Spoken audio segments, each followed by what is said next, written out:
Now let's look the purpose or objective or features of business research. So first one, to promote business in an economically sound manner. എന്ന് വെച്ചാൽ we know every person is starting a business in order to get profit. അപ്പൊ അങ്ങനെ profit ഉണ്ടാക്കാൻ പറ്റുന്ന രീതിയിൽ if a particular person want to make a profit, he should have to get answers for so many questions.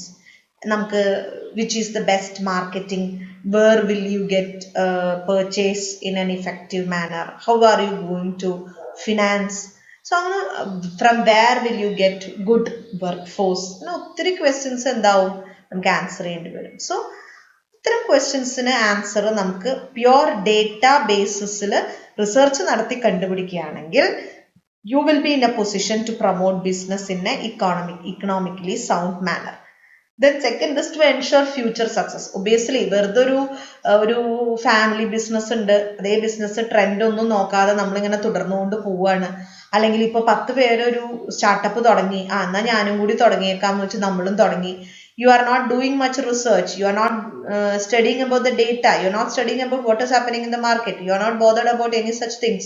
Ultimately നമ്മുടെ sales കുറയും, നമ്മുടെ income കുറയും, and you will end up closing your unit. അപ്പൊ അങ്ങനെ വേണ്ട എങ്കിൽ ആവശ്യമുള്ള സമയത്ത് ആവശ്യമുള്ള പ്രോബ്ലംസ് ഐഡന്റിഫൈ ചെയ്തിട്ട് you should get an answer through scientific methods.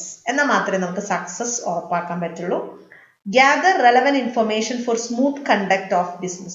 നമ്മൾ പറഞ്ഞു കസ്റ്റമേഴ്സിന്റെ ഡിമാൻഡ്സ് അറിയേണ്ടി വരും, മേ ബി നമ്മുടെ സബ്സ്റ്റിറ്റ്യൂട്ട്സ് അറിയേണ്ടി വരും. You should be in a position to know who your competitors are, what is the buying behavior of the customers, what is the spending pattern of your customers. Market segmentation ഒക്കെ നമ്മൾ പഠിച്ചിട്ടുണ്ടായി, അതിൽ market research ഒക്കെ പഠിച്ചു അല്ലെ. how do you segment the market, so what are the basis of segmentation. അങ്ങനെ ഒരു single കാര്യത്തിൽ തന്നെ you will have to make millions of decisions, and for that you need relevant information. So അത്തരം information possible ആയി നമുക്ക് കിട്ടുന്നതും റിസർച്ചുകൾ promote ചെയ്യുന്നത് വഴിയാണ്. സോ അതിന്റെ ഒരു ഇമ്പോർട്ടൻസ് ആണ്. To determine the players in the job market. We know നമ്മളിപ്പോ ഒരു സോ മെനി ഓർഗനൈസേഷൻസ് ഉണ്ടല്ലേ. ഒരു ഓർഗനൈസേഷന്റെ പ്രിവ്യൂവിൽ നിന്ന് നോക്കുമ്പോൾ they should be able to understand who their competitors R.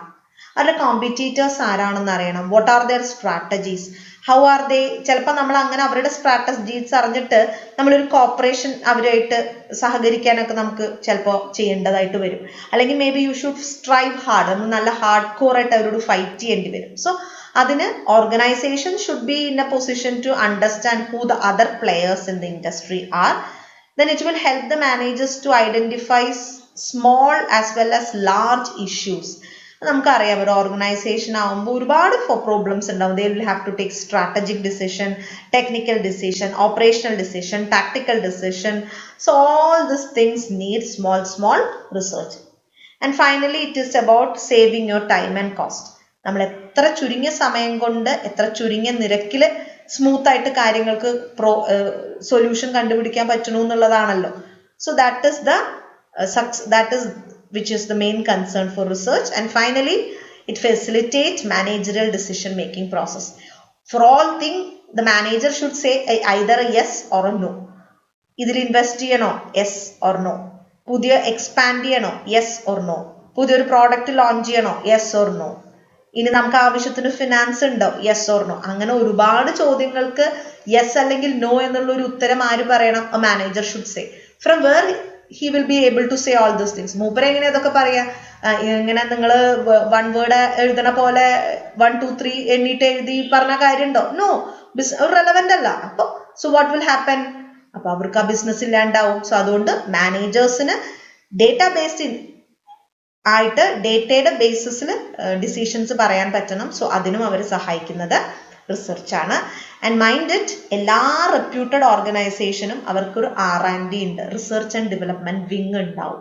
And every research, ആ ഒരു റിസർച്ച് ആൻഡ് ഡെവലപ്മെന്റ് വിങ് ആണ് ആ ഒരു കമ്പനീനെ ഇങ്ങനെ ട്രെൻഡി ആക്കി നിർത്തി ഇങ്ങനെ ഏതൊരു ഇക്കോണമിയിലും സർവൈവ് ചെയ്യാൻ പറ്റുന്ന രീതിയിൽ ആ കമ്പനീനെ ഇങ്ങനെ ബ്രിങ് അപ്പ് ചെയ്യുന്നത് ആക്ച്വലി ആ ഒരു കമ്പനിയുടെ R&D ആയിരിക്കും. Okay, So main purpose of business research parna, you will have to identify and define your opportunities and problems.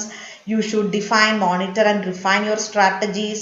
You should define, monitor and refine your tactics to improve our understanding of the various fields of management.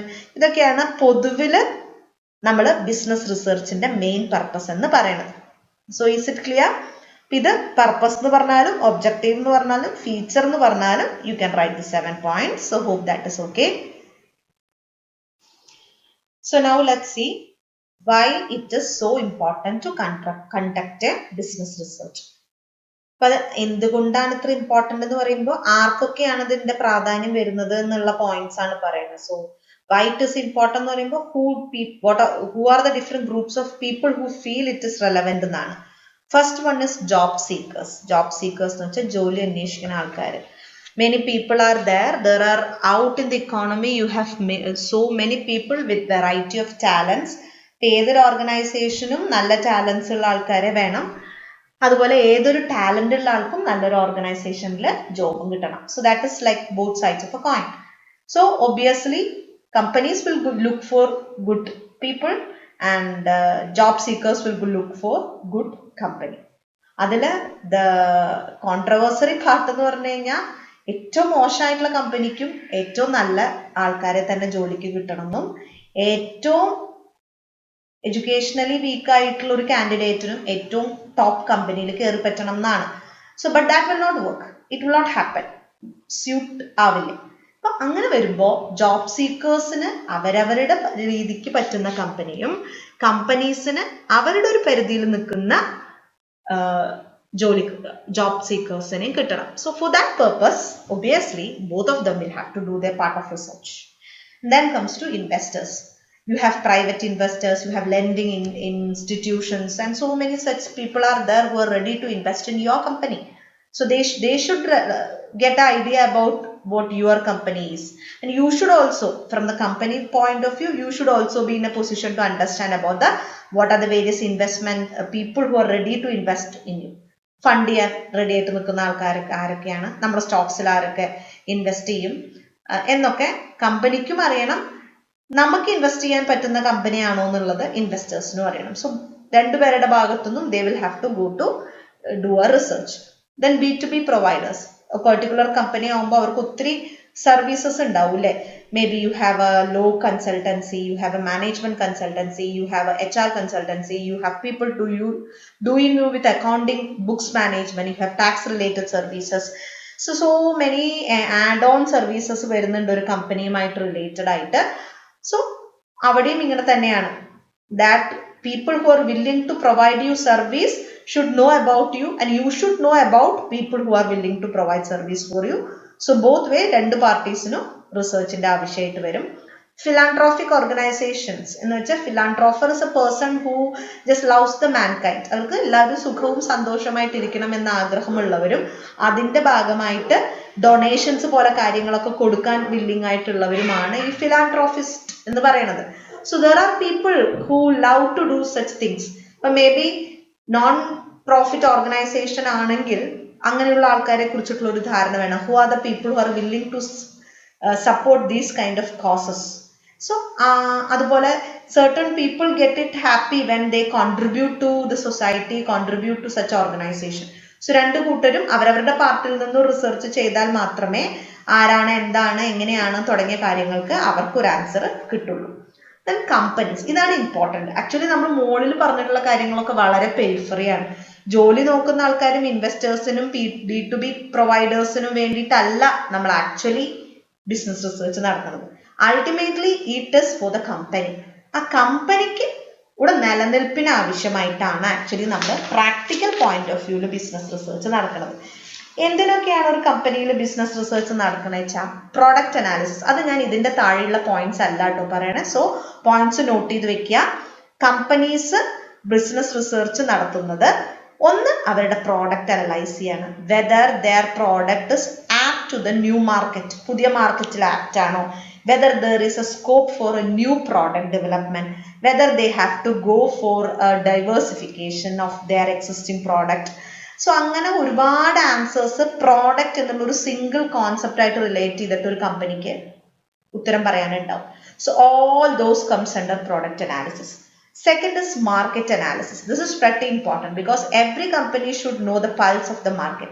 Whether what is the situation that is prevailing in the market, whether it is the favorable situation, what are the different customers or consumers or classes of consumers available in the market, what are the preferences of this particular group of consumers, what is their income level, what is their buying behavior.